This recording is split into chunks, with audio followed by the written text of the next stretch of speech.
क्षार की क्रिया अम्ल से कराने पर लवण और जल प्राप्त होता है। इतना समझ आ गया। दूसरा गुण देख लेते हैं, ठीक है।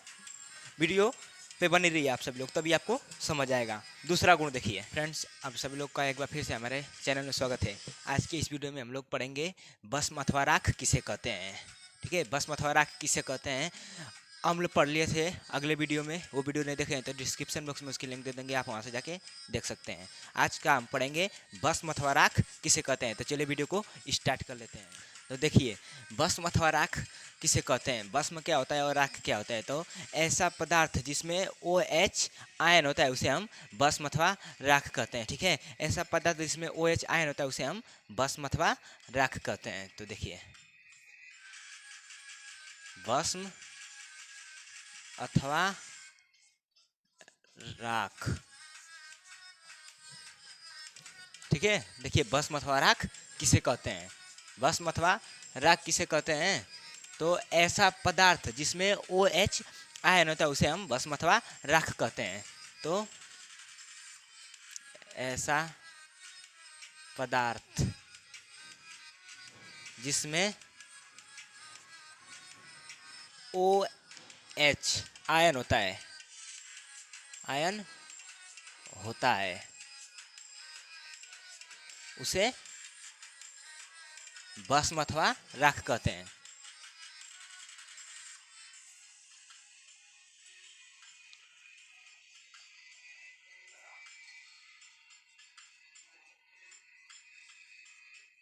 ठीक है, इतना समझ आ गया।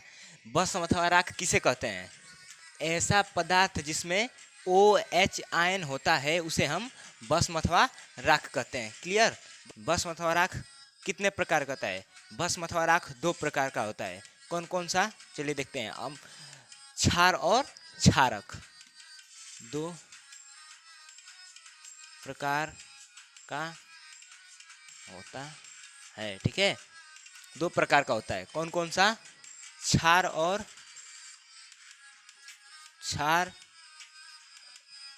क्षारक, ठीक है। अब इतना समझ आ गया। देखिए क्षार और क्षारक भस्म अथवा राख किसे कहते हैं, इतना समझ आ गया। और कितने प्रकार के होते हैं, 2 प्रकार के, क्षार और क्षारक, ठीक है, ठीक है। 2 प्रकार के होते हैं, क्षार और क्षारक। तो देखिए क्षार और क्षारक का कार्य क्या होता है, दोनों का अलग अलग कार्य होता है, ठीक है। क्षार और क्षारक दोनों का काम करने का तरीका अलग अलग है और दोनों का कार्य भी अलग है। तो देखिए पहले हेडिंग क्षारक, क्षार, ठीक है। क्षार क्या होता है, जो हमारा क्षार किसे कहते हैं, क्षार क्या होता है। तो ऐसा भस्म जो जल में घुलनशील होते हैं उसे हम क्षार कहते हैं। तो यहाँ पे लिख लेते हैं, ऐसा भस्म जो जल में घुलनशील होते हैं उसे क्षार कहते हैं,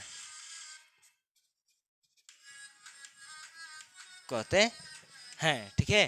क्षार और क्षारक किसे कहते हैं, तो समझ आ गया आपको। देखिए क्षार ऐसा भस्म जो जल में घुलनशील होता है उसे हम क्षार कहते हैं। क्षार ऐसा भस्म जो जल में घुलनशील होता है उसे हम क्षार कहते हैं। तो देखिए दूसरा क्षारक क्या होता है, जैसे उदाहरण में देख लीजिए, ठीक है। उदाहरण इसका, तो उदाहरण है आयरन ऑक्साइड,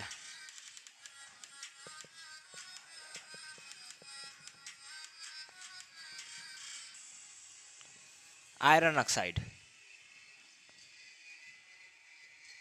ठीक है। इसका उदाहरण आयरन ऑक्साइड। इतना समझ आ गया। पहला उदाहरण आयरन ऑक्साइड। दूसरा देख लीजिए जिंक ऑक्साइड,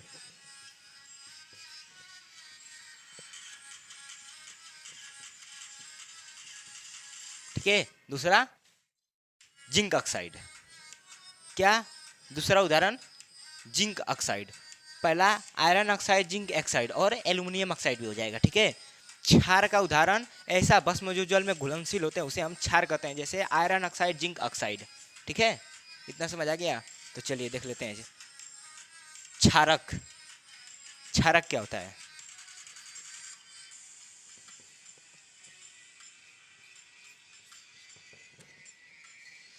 क्षारक। क्षार समझ आ गया। क्षारक, क्षारक क्या होता है? तो देखिए, जो क्षारक होता है ऐसा भस्म जो जल में घुलनशील नहीं होते उसे हम क्षारक कहते हैं। ये यहाँ पे घुलनशील था, ऐसा भस्म जो जल में घुलनशील नहीं होते उसे हम क्षारक कहते हैं। ठीक है, इतना समझ आया। ऐसा भस्म जो जल में घुलनशील नहीं होते उसे हम क्षारक कहते हैं। तो यहाँ पे लिख लेते हैं, ऐसा भस्म जो जल में घुलनशील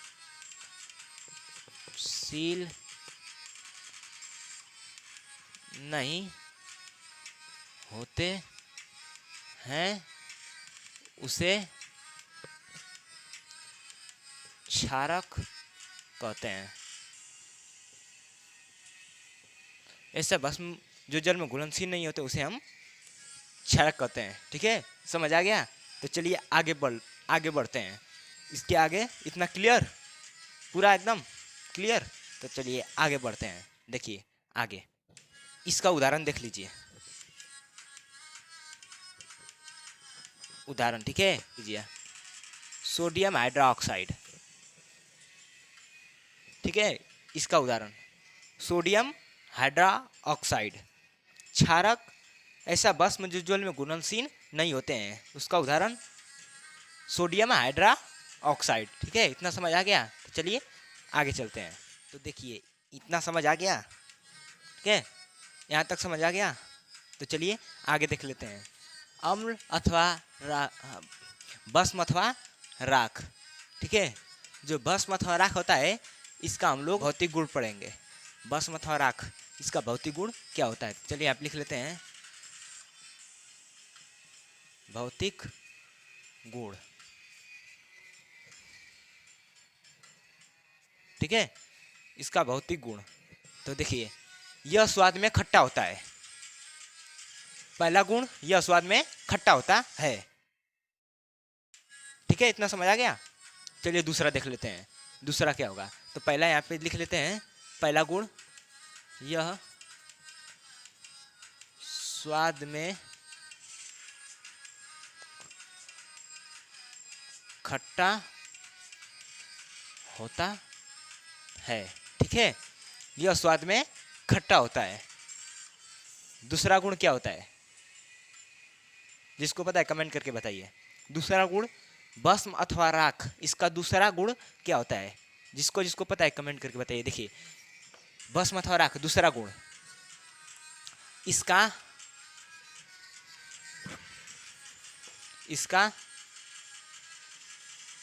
पीएच मान 7 से अधिक होता है। ठीक है, इसका पीएच मान 7 से अधिक होता है। इतना समझ आ गया। तो चलिए तीसरा गुण इसका, यह नीले लिटमस पेपर को लाल कर देता है। क्या? यह नीले लिटमस पेपर को लाल कर देता है। तो चलिए आप लिख लेते हैं, यह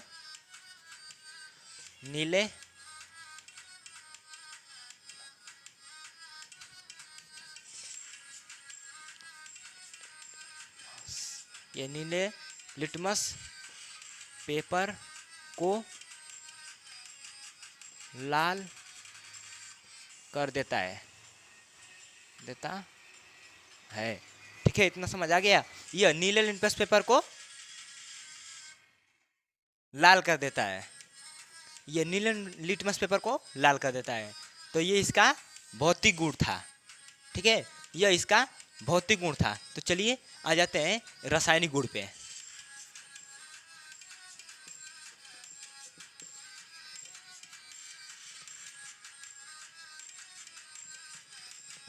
रासायनिक गुण क्लियर, इतना समझ आ गया। भौतिक गुण, ठीक है। अगर आपको कुछ डाउट हो तो कमेंट करके पूछ सकते हैं। रासायनिक गुण, ठीक है, अब पढ़ेंगे रासायनिक गुण। देखिए रासायनिक गुण, अम्लों से अभिक्रिया, क्षार की क्रिया अम्ल से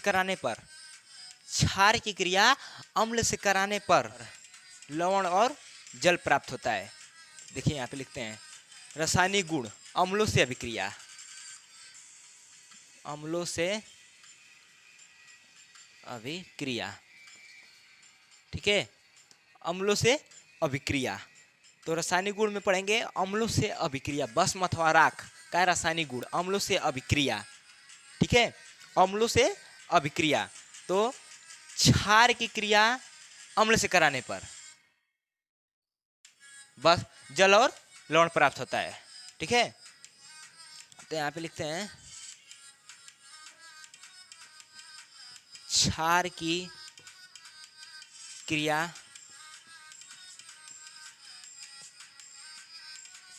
अम्लों से कराने पर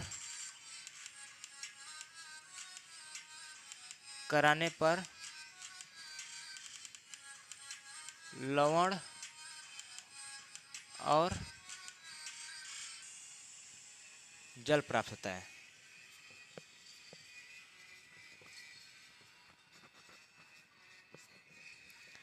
ठीक है, इतना समझ आ गया। रासायनिक गुण अम्लों से अभिक्रिया, क्षार की क्रिया अम्ल से कराने पर, ठीक है, लवण और जल प्राप्त होता है। क्षार की क्रिया अम्ल से कराने पर लवण और जल प्राप्त होता है। इतना समझ आ गया, पहला गुण था। ठीक है, दूसरा गुण देख लेते हैं। ठीक है, वीडियो पे बनी रहिए आप सब लोग, तभी आपको समझ आएगा। ठीक है, जैसे उदाहरण में देख लीजिए। ठीक है, उदाहरण में देख लीजिए, Mg magnesium OH hydrogen twice, MgOH twice. ठीक है, प्लस इसका उदाहरण है। क्षार की क्रिया, क्षार कोई भी ले लेंगे, कोई भी, और अम्ल कोई भी ले लेंगे। क्षार की क्रिया अम्ल से कराने पर लवण और जल प्राप्त होता है। क्षार MgOH ट्वाइस, किसका, इनो का, MgOH ट्वाइस क्षार। ठीक है, पेट के अंदर हमारे अम्ल रहता है, अम्ल को दूर करने के लिए किसका प्रयोग करते हैं, क्षार का प्रयोग करते हैं। अम्ल और क्षार मिलेगा तो क्या बनेगा, उदासीन, सात, उसका असर खत्म हो जाएगा। ठीक है, अम्ल और क्षार मिलाने से उदासीन होता है। ठीक है, अम्ल और क्षार मिलाएंगे तो उदासीन बन जाता है। तो देखिए MgOH ट्वाइस प्लस क्षार की क्रिया अम्ल से कराने पर कोई भी अम्ल लेंगे, जैसे HCl। ठीक है, HCl ले लिए। ठीक है, फिर क्या बन रहा है हमारा, अम्ल की क्रिया, क्षार की क्रिया अम्ल से कराने पर लवण और जल प्राप्त होता है। ठीक है, MgCl2 प्लस H2O। ठीक है, हाँ, तो देखिए क्षार की क्रिया अम्ल से कराने पर लवण और जल प्राप्त होता है। तो ये यहाँ पे संतुलित नहीं है, तो इसको हम संतुलित कर लेते हैं। ठीक है, तो यहाँ पे 2 से गुणा कर देंगे। देखिए अब ये संतुलित हो गया होगा, देख लीजिए। संतुलित करना आप सभी लोग को नहीं आता है तो वीडियो में कमेंट करिए, हम आपको बताएंगे संतुलित समीकरण कैसे संतुलित किया जाता है। तो चलिए आगे देख लेते हैं। ठीक है, इतना समझ आ गया। अब देखिए, पहला गुण था, अभी दूसरा गुण, भस्म अथवा राख, इसका दूसरा गुण क्या होता है। ठीक है, तो चलिए देख लेते हैं दूसरा गुण। तो दूसरा गुण क्या होता है, क्षार की क्रिया धातुओं से कराने पर लवण और हाइड्रोजन गैस निकलता है। ठीक है, दूसरा गुण। तो देखिए धातुओं से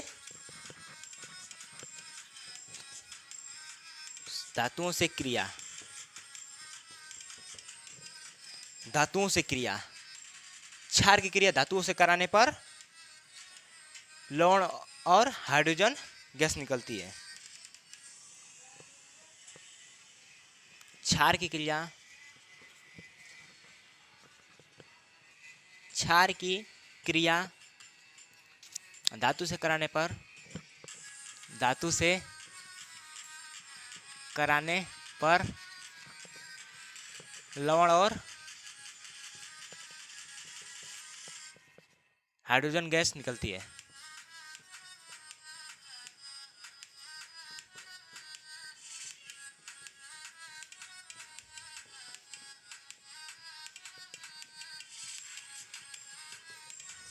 ठीक है, इतना समझ आ गया। तो उदाहरण इसका धातु, धातुओं से क्रिया, क्षार की क्रिया धातु से कराने पर लवण और हाइड्रोजन गैस निकलती है। इतना समझ आ गया। तो चलिए आगे बढ़ते हैं। ठीक है, इतना समझ आ गया, क्लियर। चलिए देखिए इसका लास्ट हेडिंग, क्षारों के उपयोग। ठीक है, भस्म अथवा राख पढ़ लिए थे, उसमें जो क्षार और क्षारक था हमारा, उस क्षार और क्षारकों के उपयोग, इसके बाद हमारा भस्म अथवा राख समाप्त। तो चलिए देख लेते हैं क्षारों के उपयोग।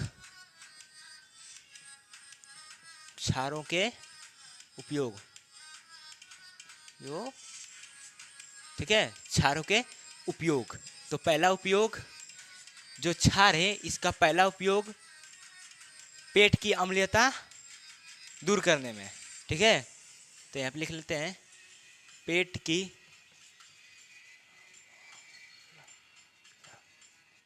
अम्लीयता दूर करने में। ठीक है, पेट की अम्लीयता दूर करने में क्षार का प्रयोग किस लिए करते हैं हम?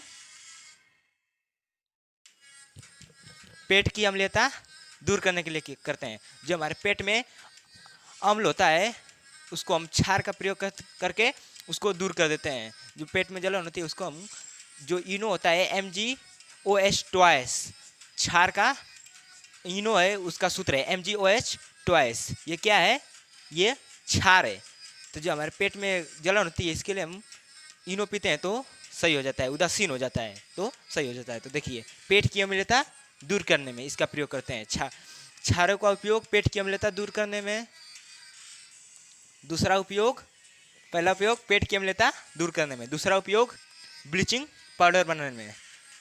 क्षारों का उपयोग में दूसरा उपयोग किसका हो जाएगा? ब्लीचिंग पाउडर बनाने में। ब्लीचिंग पाउडर बनाने में। ठीक है, ब्लीचिंग पाउडर बनाने में। समझ आ गया इतना? तीसरा उपयोग देखिए लवण बनाने में। क्षारों का उपयोग में तीसरा उपयोग किसका है? लवण बनाने में। लवण बनाने में। यहाँ पे आपका भस्म अथवा राख चैप्टर समाप्त, सिलेबस खत्म भस्म अथवा राख का। तो चलिए मिलते हैं नेक्स्ट वीडियो में। उससे पहले चैनल पे नए हो तो चैनल को सब्सक्राइब कर लीजिए, क्योंकि इस प्रकार की वीडियो मैं इस चैनल पे डालता रहता हूँ। तो चलिए मिलते हैं नेक्स्ट वीडियो में। चैनल को लाइक एंड सब्सक्राइब कर दीजिए।